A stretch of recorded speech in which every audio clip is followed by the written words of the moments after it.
In 14 cycles as a senior medical coordinator, I had removed parasites from brains and treated patients existing in 4 dimensions. None of that prepared me for the day we almost performed last rites over a human's hiccups.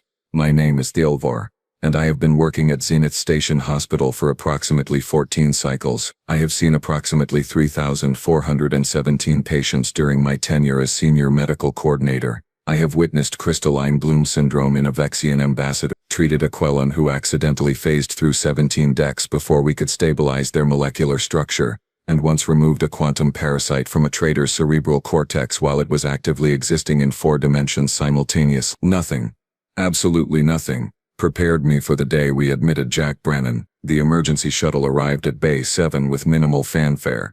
Standard protocol. The distress beacon had been broadcasting for approximately 6 hours before our retrieval team located the damaged craft drifting near the Andromeda trade route. Single occupant.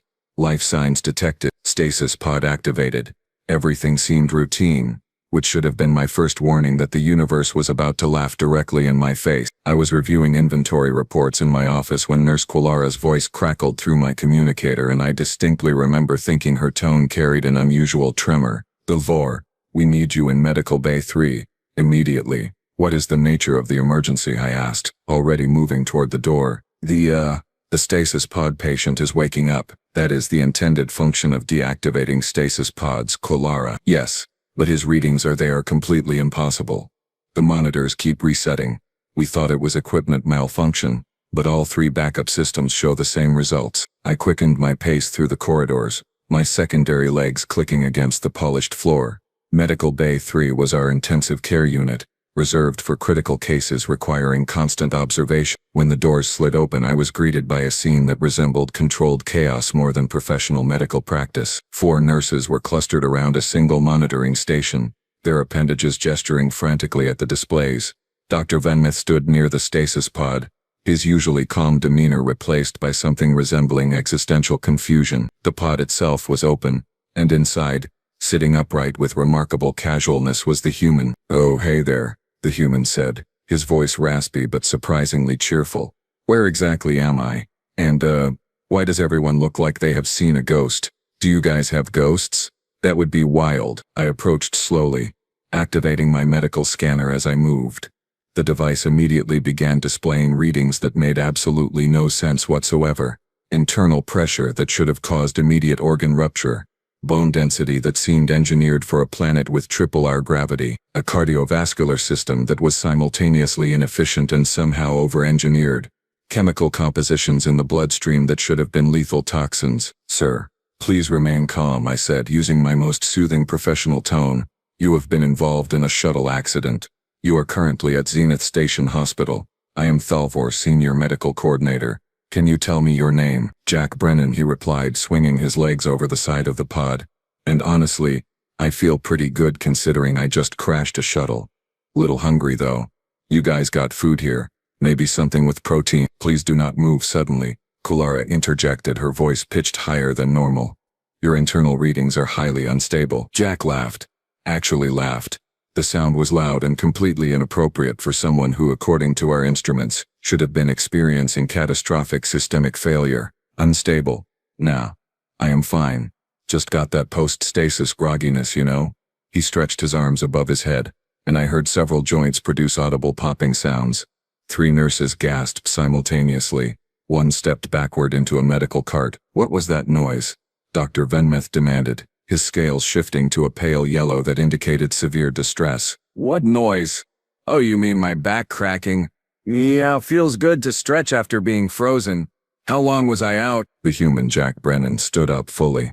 He was tall, approximately 2.1 meters, with a build that suggested significant muscle mass beneath his torn clothing. His skin was a light brown color, his hair dark and disheveled, and his eyes were a striking blue that seemed to scan the room with unsettling awareness. "You were in stasis for approximately 9 hours, I managed to say, though my translator seemed to be struggling with the appropriate emotional tone. "Jack Brennan, I must insist that you return to the medical pod. Your biological readings indicate severe trauma." "Trauma? I mean, yeah, the crash was rough, but I have had worse. One time I fell off a cliff during a hiking trip back on Earth, broke 3 ribs and walked 5 miles to get help. This is nothing. The monitoring equipment behind him emitted a sharp alarm. His heart rate had just spiked to 140 beats per standard minute, then immediately dropped back to 60. On any other species, this would indicate imminent cardiac arrest. Jack Brennan simply looked at the machine with mild curiosity. "Is that thing broken?" he asked, pointing at the monitor. "Because I feel completely normal." Normal. That word would haunt me for the next several hours. Dr. Venmeth caught my eye, and I recognized the expression instantly. It was the same look we had shared 14 cycles ago, when we first encountered a patient with a condition we could not identify, could not treat, and could not explain. Except this time the patient was awake, walking around and claiming to feel completely normal while every instrument in our facility screamed that he should be dead. "Jack Brennan," I said carefully, "I believe we need to run some diagnostic tests. Standard procedure for all patients recovering from stasis. Would you be willing to cooperate?" "Sure, Doc. Whatever you need. But seriously, can I get something to eat? I am absolutely starving." I exchanged glances with Quilera, who looked as though she might faint at any moment. Human biology, I was about to learn, did not follow any rules I had ever studied, and that was just the beginning. Getting Jack Brennan to cooperate with our examination protocols proved easier than anticipated, which in retrospect should have been another warning sign. Most species require sedation, calming pheromones, or extensive negotiation before submitting to comprehensive medical analysis. Jack simply shrugged, said sure thing, and hopped onto the examination platform like we had asked him to sit in a comfortable chair. "So, what are we doing here?" he asked, leaning back on his elbows in a posture that Clara informed me was far too relaxed for someone with his supposed injuries. "Full body scan? Blood work? I have to warn you, my blood type is O negative, which is apparently universal donor back home. But I have got no idea if that means anything to you folks." Dr. Venmeth activated the bioscanner and immediately the holographic display began rendering Jack's internal structure. What we saw made Clara drop her datapad. It clattered against the floor with a sound that seemed unnaturally loud in the sudden silence. "By the 7 moons of Queller," Venmeth whispered, his voice barely functioning. "This cannot be real." Jack's skeletal structure appeared on the display and it was horrifying. Not because it was damaged, but because it should not have been able to support a living organism. The bones were dense, incredibly dense, far beyond anything we had encountered in bipedal species. His spine curved in a way that suggested evolutionary adaptation to extreme gravitational forces. His skull was thick, almost armored, protecting a brain that seemed disproportionately large for his body mass. "Is something wrong?" Jack asked, craning his neck to look at the hologram. "Oh, cool. That is what I look like on the inside? Neat. Your bone density is approximately 4.7 times greater than standard humanoid average," I said, my translator struggling to keep my voice steady. "The gravitational force required to produce this adaptation would be lethal to most known species." "Oh yeah, Earth has pretty high gravity, I guess. 1G, right? Is that a lot?" "1G. He said it so casually, as though he were discussing weather patterns. I quickly accessed the station's database, cross-referencing gravitational measurements. Earth, his homeworld, registered at approximately 1.3 times the galactic standard for habitable planets. That meant Jack Brennan had spent his entire evolutionary history on what most civilizations would classify as a high-gravity death trap. "Let us continue," Venmeth said, though his scales had shifted to an alarming shade of green. "Cardiovascular system analysis." The scanner moved lower, revealing Jack's heart and circulatory network. Clara made a sound that I can only describe as a whimper. The human heart was a 4-chambered monstrosity that pumped blood with enough force to supply his entire body, including that enormous brain, with oxygenated blood against the resistance of high-gravity conditions. His blood vessels were reinforced, his capillaries were redundant, and his entire system seemed designed for extreme endurance. "Your heart rate is currently 62 beats per minute," I observed, checking the monitors again. "This is considered your resting state?" "Yeah, pretty normal. Goes up when I exercise, obviously. Gets up to like 180 when I am really pushing it." 180, Clara repeated faintly. "Per minute. Is that bad?" "Most species experience cardiac failure at sustained rates above 90, Venmeth explained, his voice hollow. "You are describing recreational activity." Jack laughed again, that unnervingly cheerful sound. "Oh man, you guys must think humans are crazy. We probably are, to be honest. My buddy Tom used to run marathons, that is like 42 kilometers, for fun. He would come back all sweaty and happy, talking about his runner's high. He ran voluntarily for distances exceeding 40 kilometers? I asked, certain my translator had malfunctioned. Yeah, dude. Humans are persistence hunters. We used to chase animals until they literally collapsed from exhaustion. Then we would just walk up and kill them. Took hours sometimes, but we would just keep going. The room fell silent except for the soft humming of medical equipment. I became acutely aware that I was standing approximately 2 meters from a creature whose ancestors hunted prey to death through sheer relentless endurance. Can we see the rest? Jack asked, gesturing at the hologram. I am kind of curious now. Zenith, looking as though he might need medical attention himself, continued the scan. Jack's muscular system appeared next, revealing a network of fast twitch and slow twitch fibers that provided both explosive power and sustained stamina. His digestive system could apparently process a wide variety of organic matter, including some substances we classified as mild toxins. His immune system was actively fighting approximately 17 different microbial infections simultaneously, infections he seemed completely unaware of. Jack Brennan, I said slowly, you are currently experiencing multiple bacterial infections, 3 viral contaminants and what appears to be a fungal colonization in your respiratory system. Oh, you mean like a cold? Yeah, I've been fighting something off for a few days. No big deal, it will pass. These infections would require immediate quarantine and aggressive treatment for most species. Really? Huh?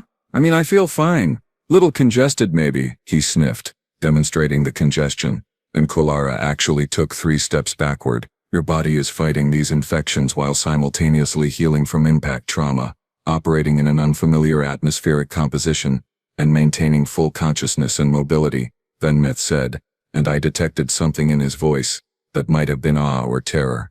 Possibly both. Yeah, human immune systems are pretty tough, I have heard. We kind of have to be.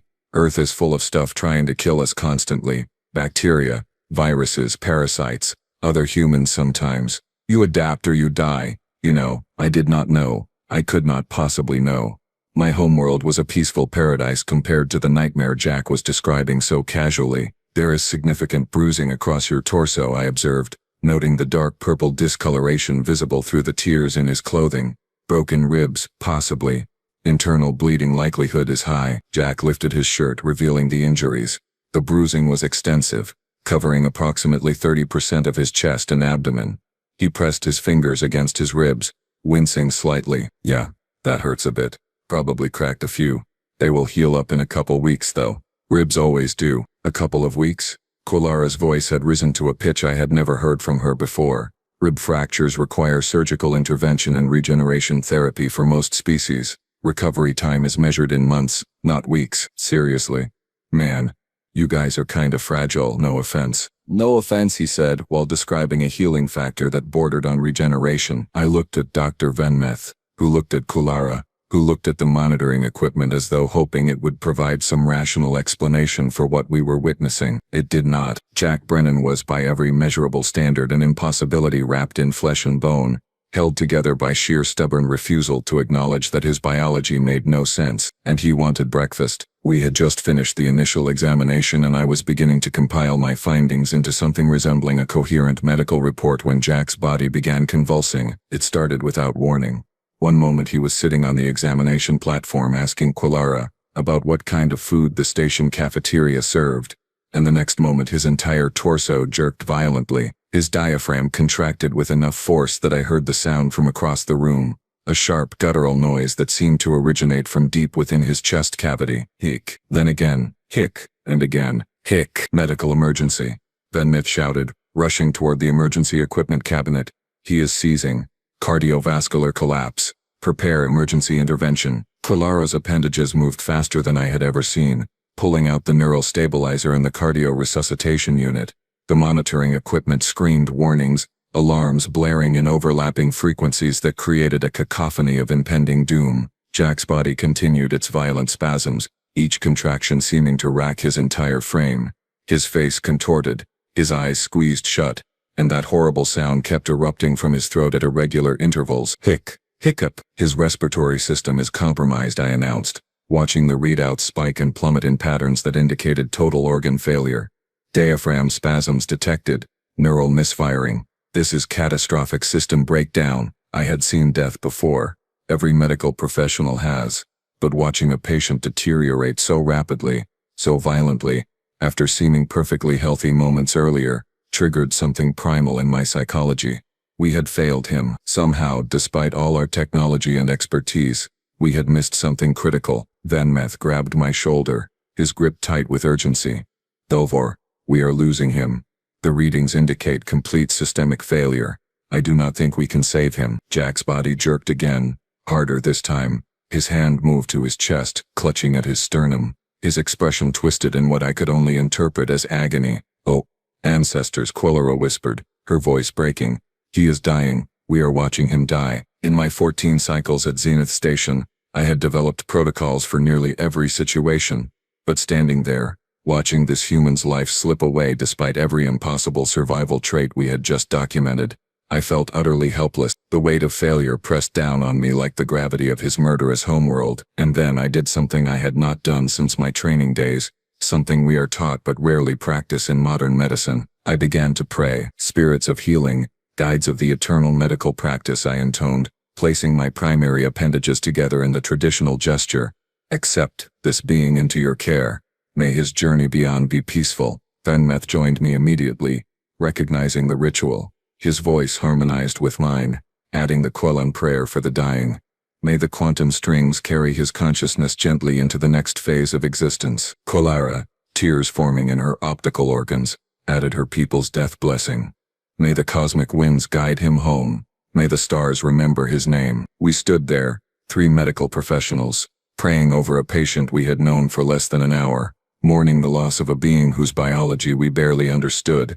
The alarms continued their symphony of tragedy. Jack's body continued its violent convulsion. Heek. Hiccup. Okay. Seriously, Jack's voice cut through our prayers, startling all 3 of us so badly that Zenith actually stumbled backward. Does anyone have water? These hiccups are super annoying. The prayers stopped. The universe seemed to pause. 3 pairs of eyes, representing 3 different species, stared at Jack Brennan with identical expressions of complete and utter confusion. Hiccups?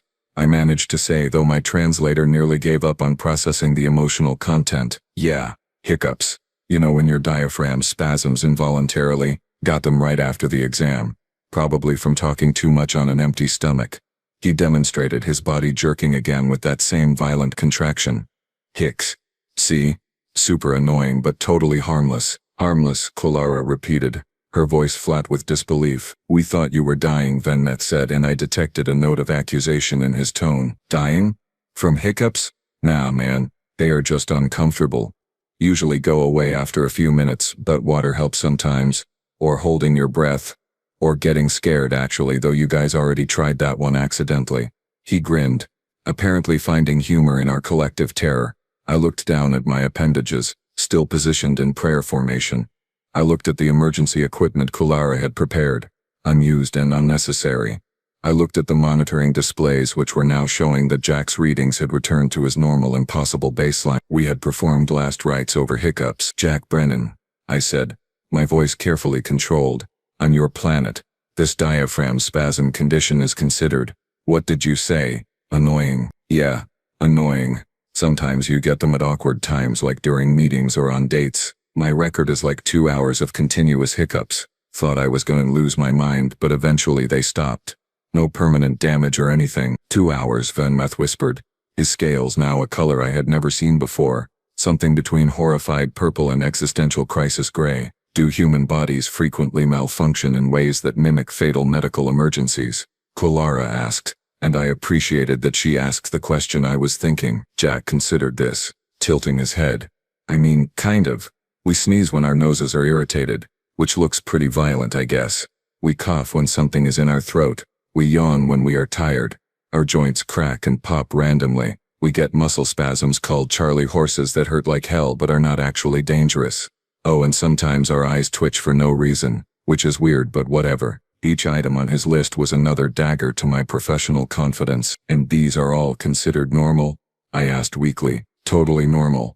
Just quirks of having a human body. We are kind of a mess, biologically speaking, but we make it work. I became aware that I was still holding my appendages in prayer position.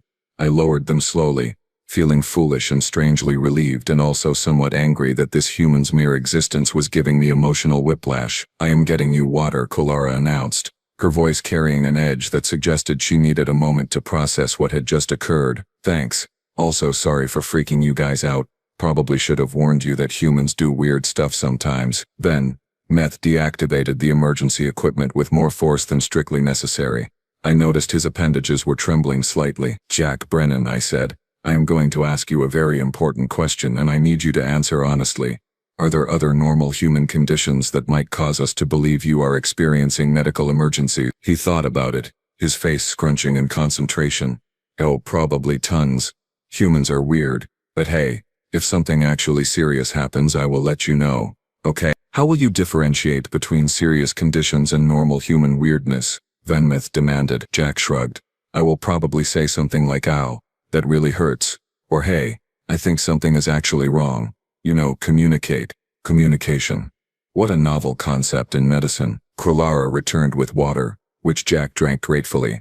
His hiccups subsided within 30 seconds and the monitoring equipment confirmed that he was once again in his baseline state of impossible biological stability. I made a note in his medical file. Patient species exhibits numerous normal biological functions that superficially resemble emergency conditions. Recommend updated protocols for human patients.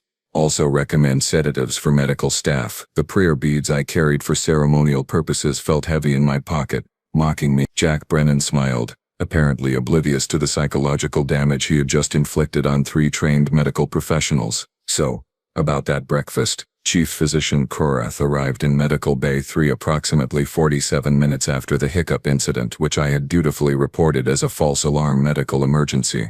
Her expression, framed by the elaborate cranial ridges of her species, suggested she was not pleased with my report. Her 4 eyes blinked in the asynchronous pattern that indicated extreme skepticism. Though Vor, she said, her voice carrying the weight of 23 cycles in medical administration.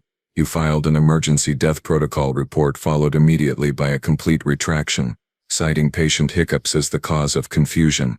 Explain. I gestured toward Jack, who was currently eating what the cafeteria had identified as a protein supplement bar.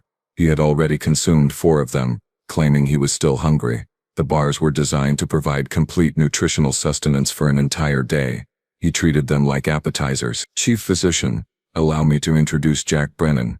He is human. He is from Earth. And he is, how should I phrase this, biologically unprecedented. Korath's eyes focused on Jack, scanning him with the practiced assessment of someone who had seen virtually every species in the known galaxy. Her expression shifted through several configurations before settling on what I recognized as professional concern mixed with scientific curiosity. Human, she repeated. I am not familiar with this species classification. Where is Earth located? Outer Rim territory apparently uncharted in our databases, Venmouth supplied, pulling up the navigational data. His shuttle's computer contained coordinates that place his homeworld approximately 14,000 light-years from the Galactic Council's established exploration boundary. Uncharted space, Korath murmured. Fascinating. And what makes this human so unprecedented that you felt compelled to summon me from a budgetary meeting, which I should mention I was quite enjoying because it meant approving your equipment requests? Everything, Clara said simply. Absolutely everything about him defies standard biology. Korath's expression suggested she thought we were exaggerating. That expression would not last long. Very well, she announced, striding forward with the confidence of someone about to prove her subordinates wrong. Let us conduct a proper examination. Jack Brennan, I am Chief Physician Korath. I would like to run some tests to better understand your physiology. Standard procedure for unknown species. Do you consent? Jack swallowed his 5th protein bar and nodded enthusiastically. Sure thing, Doc. What kind of tests are we talking about? Simple evaluations, strength assessment, endurance metrics, sensory perception analysis, pain tolerance indexing, healing factor documentation. Nothing invasive. Sounds good. Let's do it. What followed was approximately 3 hours of progressively more disturbing revelations that I will document here for posterity and possibly as evidence that I have not lost my mental faculty. The strength assessment came first. We brought Jack to the physical therapy wing where we maintained various resistance equipment for rehabilitating patients. The standard test involved lifting a weight calibrated to 50% of species average maximum capacity. For most humanoids in the galactic community, this meant approximately 30 kilograms. Jack approached the barbell, examined it briefly, and lifted it with one hand. Is this it? He asked, raising and lowering it casually. Feels pretty light. You got anything heavier? Karath's eyes widened. She adjusted the weight to 70 kilograms. Jack lifted it with both hands, performing what he called repetitions, raising and lowering the weight 12 times before setting it down. Good warm-up, he commented. What is next? We increased the weight incrementally. At 100 kilograms, Jack showed mild exertion. At 150 kilograms, he strained visibly but completed 6 repetitions. At 200 kilograms, he managed 3 repetitions before stopping, breathing heavily but grinning. Okay, that is a decent workout. I am definitely out of practice. Before the shuttle trip, I could probably have done more. Karath stared at the weight display. 200 kilograms. That was approximately 4 times the maximum lifting capacity of the average Quelon, who were considered among the stronger species in Council space. You are out of practice, she said faintly. Yeah, I've been doing mostly cardio lately. Running, swimming, that kind of stuff. Need to get back into the gym. The endurance test was next. We had Jack walk on a moving platform set to moderate speed, equivalent to a brisk walking pace for most species. Standard endurance evaluation involved maintaining this pace for 15 minutes. After 15 minutes, Jack was barely breathing hard. Want me to keep going? He asked. Please, Karath said, her voice tight. After 30 minutes, Jack requested we increase the speed. After 45 minutes, he was jogging, his breathing elevated but controlled. After 60 minutes, Karath stopped the test, not because Jack showed signs of fatigue, but because she needed to sit down. On Earth, Jack explained, still barely winded. People run marathons, like I mentioned before. That is 42 kilometers. The record time is just over 2 hours. I am not that fast, but I could probably do a marathon in like 4 hours if I trained for it. 4 hours of continuous running. Then Meth said, his voice hollow. Covering 42 kilometers. Yeah, it is pretty brutal, but people do it all the time. Thousands of people participate in marathon events. It is like a fun challenge. Fun challenge. Those words would echo in my mind for days. The sensory tests revealed that Jack could see in a broader light spectrum than 70% of known species, hear frequencies that our equipment barely registered, and possessed a sense of smell that, while not as acute as some specialist species, was remarkably sophisticated for a generalist omnivore. He could also sense temperature variations with startling accuracy, describing the room as slightly cool at 22 degrees Celsius, which most species found perfectly comfortable. Then came the pain tolerance assessment, which I had been dreading. Jack, Karath said carefully, I am going to apply gradually increasing pressure to your arm using this calibrated device. Please inform me when the sensation becomes painful. Okay. Sure. She activated the device. It began applying pressure. The readout climbed. 10 units, 20 units, 30 units. At 40 units, most species would be experiencing significant discomfort. At 50 units, pain receptors would be screaming. Jack watched the readout with mild interest. Feels like pressure, he commented. At 60 units. Kind of like a firm grip. 70 units. 80 units. 90 units. Starting to hurt a little, he said. At 100 units. Like a strong pinch. Karath increased to 120 units. Jack winced. Okay, yeah, that hurts. Not terrible, but definitely painful. She deactivated the device. Her hands were shaking slightly. Jack Brennan, she said slowly, the pain threshold you just demonstrated is approximately 3 times higher than the galactic average. The pressure at 120 units would cause most species to lose consciousness from shock. Really? I mean, humans deal with pain pretty regularly.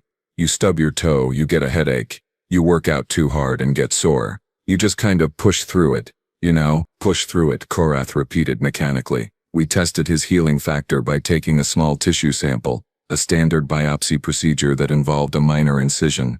Within 20 minutes of applying the sample collection device, the wound had visibly begun closing.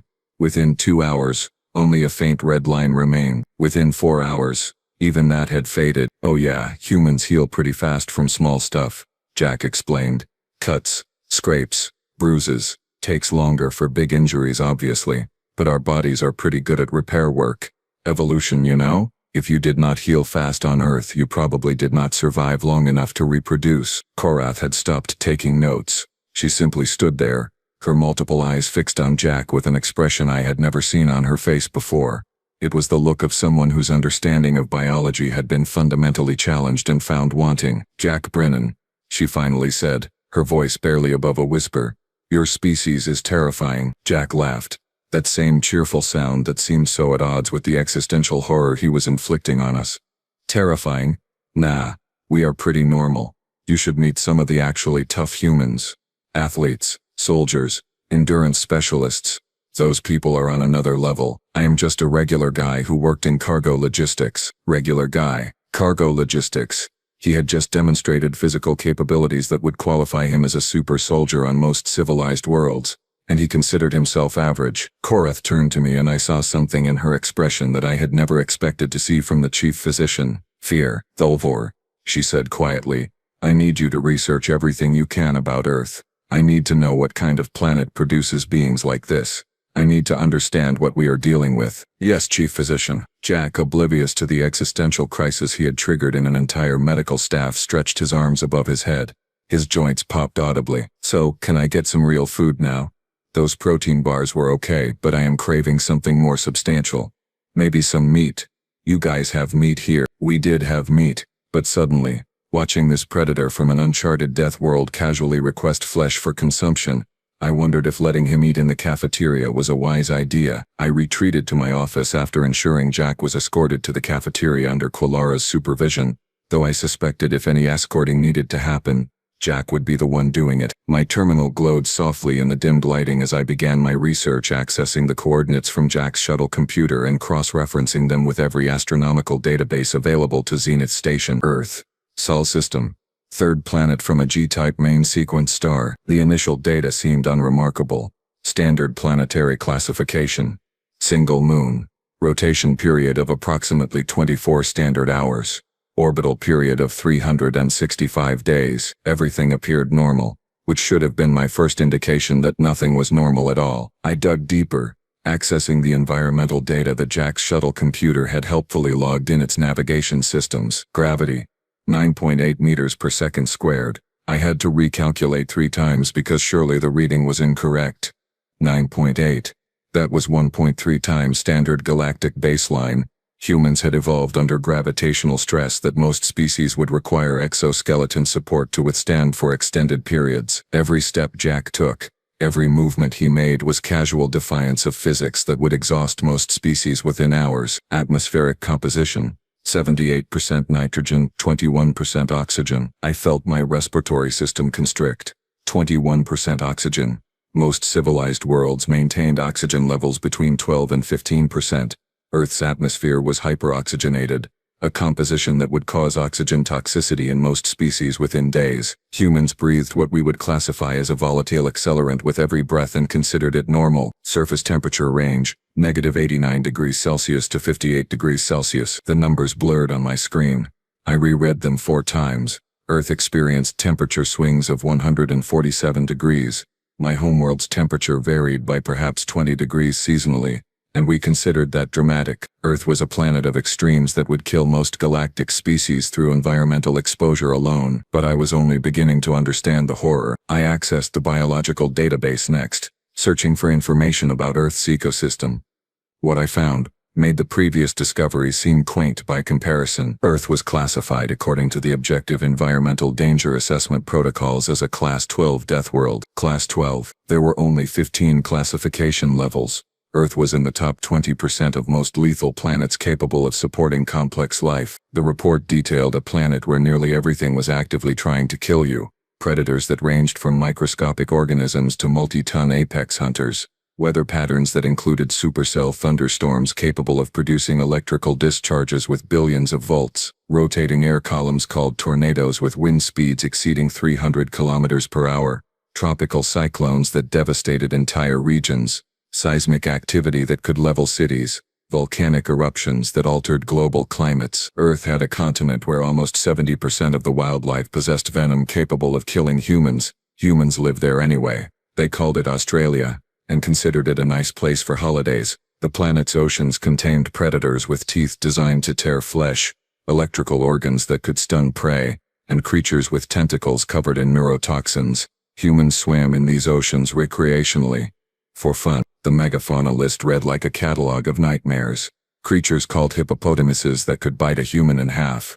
Elephants massing 6,000 kilograms with tusks designed for goring. Bears that stood 3 meters tall and possessed claws longer than my primary appendages. Big cats that could run at speeds exceeding 100 kilometers per hour and possessed bite forces that could crush bone. And humans, persistent predators with relatively modest natural weapons, had somehow become the dominant species. They had outcompeted everything on that murderous planet through sheer bloody-minded refusal to die. I found myself reading about human diseases next, unable to stop the flow of horrifying information. Earth was home to countless pathogens, bacteria, viruses, parasites, fungi, prions. The human immune system had evolved into a warfare state, constantly battling invisible enemies that would overwhelm most species within days. That fungal infection in Jack's respiratory system that he had dismissed as a cold, it would have hospitalized a Quellan for weeks. Humans could contract something called influenza, suffer through fever and body-wide pain, and return to work within days. They could be infected with bacteria that caused their digestive systems to violently expel contents from both ends simultaneously, an experience they called food poisoning, and they would joke about it afterward. My screen displayed an image of Earth from space. It looked beautiful. Blue oceans, white clouds, green and brown continents. It looked peaceful. It was a lie. Earth was a crucible, a forge where life was hammered into impossible resilience or extinguished completely. And humans had not just survived there. They had thrived. They had built civilizations. They had developed art and music and philosophy while simultaneously fighting off predators and diseases and environmental catastrophes that would have driven any sane species to extinction. I understood now why Jack could lift 200 kilograms casually, why he could run for hours without stopping, why pain that would incapacitate most species was something he pushed through, why his body healed at impossible speeds, why his biology made no sense according to our medical understanding. He was not built for our civilized galaxy of temperature-controlled stations and peaceful planets. He was built for Earth, where weakness meant death and strength meant maybe, possibly, if you were very lucky, you might survive another day. The office door chimed. Benmeth entered, his scales pale. Belvoir, I have been reviewing the data you forwarded. Tell me I am misreading the classifications. Tell me Earth is not actually ranked as a Class 12 death world. You are not misreading anything. By the ancestors. He collapsed into a chair. We have been treating him like a standard patient. We gave him a routine examination. We made him lift weights. He thought the weights were a warm-up, I said numbly. What have we done? Venmeth's voice carried a note of hysteria. What if he had become angry? What if our medical procedures had been painful enough to trigger an aggressive response? Belvoir, we were in a room with an apex predator from a death world, and we were poking him with instruments. I had not considered that perspective. The realization hit me like physical impact. Jack had been patient with us, cooperative, friendly even. But what if he had not been? What if those pain tolerance tests had genuinely hurt him, and he had decided to defend himself? His species had outcompeted bears and big cats and creatures that could kill with venom or electricity or sheer crushing force. What would we have done if Jack Brennan had decided we were threats? He called himself a regular guy, I whispered. He works in cargo logistics. He is average for his species. Average, Venmeth repeated. Velvar, if he is average, what are the exceptional humans like? I did not want to know. I genuinely did not want to know. My terminal chimed with an incoming message from Kulara. The text was short and concerning. Jack has finished eating. He consumed enough food for 6 people. He asked if we have seconds. He is still hungry. What do I do? I looked at Venmeth. He looked at me. We both looked at the terminal displaying Earth's classification as a Class 12 death world, where food scarcity had been a constant evolutionary pressure, where humans had developed the ability to consume massive amounts when available and store it as energy reserves for leaner times. Feed him, I typed back. Feed him whatever he wants. Do not let the human go hungry, because the very last thing we needed, was to see what a hungry predator from Earth was capable of doing. Korath's voice came through my communicator, urgent and strained. Vilvor, report to my office immediately. We need to discuss protocols for human patients. We need to discuss whether we are even equipped to treat his species. We need to discuss what it means that humans are apparently venturing into galactic space. I stood slowly, my limbs feeling weak. Venmith followed, his scales still pale with shock. We had learned about human biology today. We had learned about Earth's environment. We had learned that the galaxy was larger and more terrifying than we had ever imagined. And somewhere in our cafeteria, Jack Brennan was eating his 4th meal, completely unaware that he had shattered everything we thought we knew about the limits of biological possibility. 3 days later I stood in Medical Bay 3 holding Jack Brennan's discharge papers with hands that trembled slightly despite my best efforts at professional composure.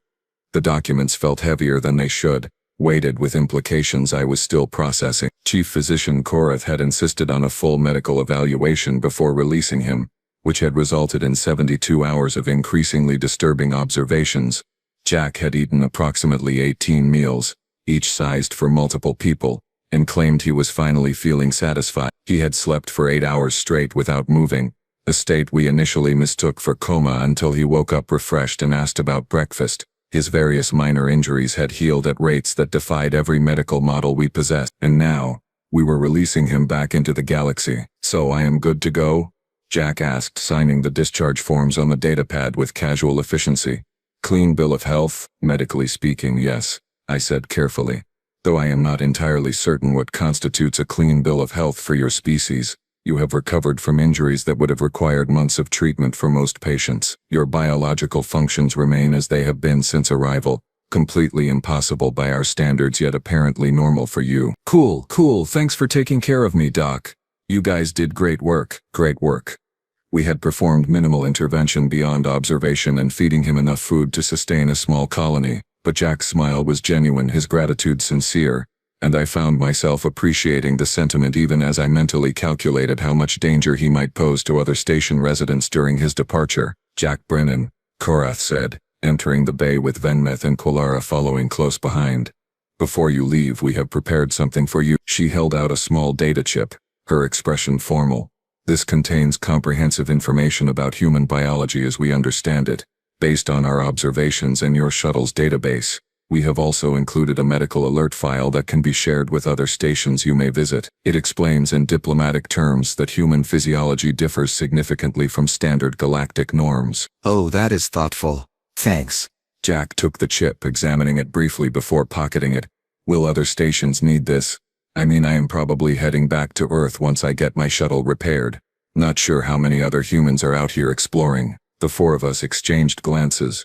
The possibility of more humans entering galactic space was something we had discussed extensively over the past 3 days, usually in hushed tones that suggested existential dread. "If other humans do venture into explored space," Korath said diplomatically, "it would be beneficial for medical facilities to have advanced knowledge of your species' unique characteristics, to prevent, shall we say, unnecessary panic." "Unnecessary panic? Wait, did I freak you guys out that badly?" "You died from hiccups," Quillara said flatly. "Or so we believed. We performed last rites, over hiccups." Jack's laughter filled the medical bay, loud and unrestrained. "Oh man, I am sorry about that. That must have been so confusing.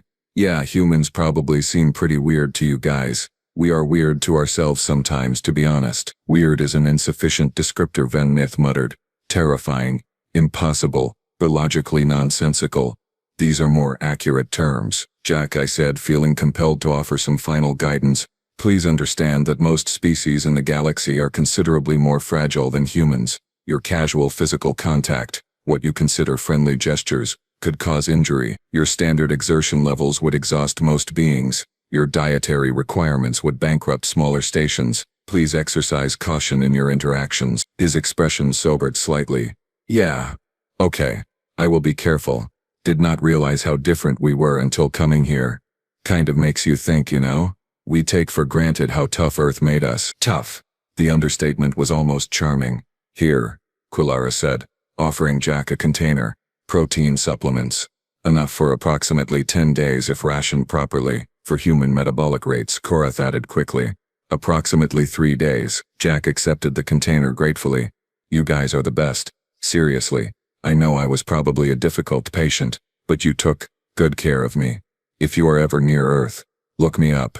I will buy you dinner. Well, I will buy you dinner, and approximately 6 dinners for myself apparently." We walked him to the station's departure bay, maintaining what I hoped was a respectful distance. Other station residents noticed our procession, and I saw several species quickly move out of Jack's path. Word had spread, as it always did on stations like Zenith. The human from the Deathworld, the impossible patient. the being who treated mortal injuries like minor inconveniences. At the departure gate, Jack turned back, offering his hand in the human gesture of farewell. I had researched this custom, a handshake, a display of trust, showing weaponless palms, a tradition dating back to their violent evolutionary history. I extended my primary appendage carefully. His grip was firm but controlled, and I realized with some surprise that he was being gentle with us. He had modulated his strength, aware now of how fragile we must seem to him. Thanks again, Doc. Take care. Safe travels, Jack Brennan. Please try not to terrify any other medical professionals. He grinned. No promise. And then he was gone, walking down the corridor with that casual confidence that came from being an apex predator who did not realize other species saw him as a walking catastrophe. I returned to my office and began composing my incident report. The document grew longer as I typed, detailing every observation, every test result, every moment of confused terror we had experienced. I concluded with a series of recommendations that I suspected would become station policy within days. Recommendation 1. Establish specialized medical protocols for human patients, including revised definitions of normal vital signs, expanded pain tolerance scales, and emergency response guidelines that account for non-emergency human biological functions. Recommendation 2. Create a dedicated medical wing for Deathworld species, staffed by personnel trained to manage patients whose biology defies standard medical understanding. Recommendation 3.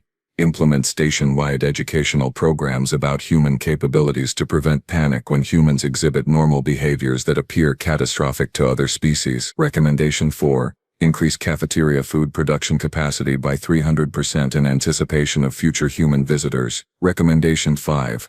Update all medical staff psychological support services to include counseling for professionals whose understanding of biology has been fundamentally challenged by patient encounters. I leaned back in my chair reviewing the document. It read like science fiction. But then again, Jack Brennan had seemed like science fiction right up until he walked out of our medical bay whistling a cheerful tune from his Deathworld home. My communicator chimed. Clara's message was brief. I am taking 3 days personal leave to process what we just experienced. I recommend you do the same. Wise advice. I approved her leave request and submitted one for myself. Somewhere in the galaxy, Jack Brennan was continuing his journey, completely unaware that he had become a legend at Zenith Station, the human who survived hiccups, the patient from Earth, the being who had casually demonstrated that everything we knew about biological limits was adorably naive. I saved the incident report and attached a final note for Chief Physician Korath. If humans become common in galactic space, we are going to need a bigger hospital, and significantly more food, and possibly therapy. Lots of therapy. My terminal displayed Jack's departure clearance confirmation. He was gone, but the impact of his 3-day stay would echo through Zenith Station's medical community for years to come. Humans were normal, Jack had insisted. Regular, average, just another species trying to make their way in the universe. And if that was true, if Jack Brennan represented the average of his kind, then the galaxy had no idea what was coming. I closed my terminal and headed home, wondering if perhaps I should consider a career change, something less stressful, like diffusing antimatter cores, or negotiating peace treaties with hostile species. Anything, really, except treating patients from Class 12 Deathworlds who considered catastrophic injuries to be minor inconveniences and hiccups to be merely annoying. My appendages were still trembling slightly. I suspected they would be for quite some time.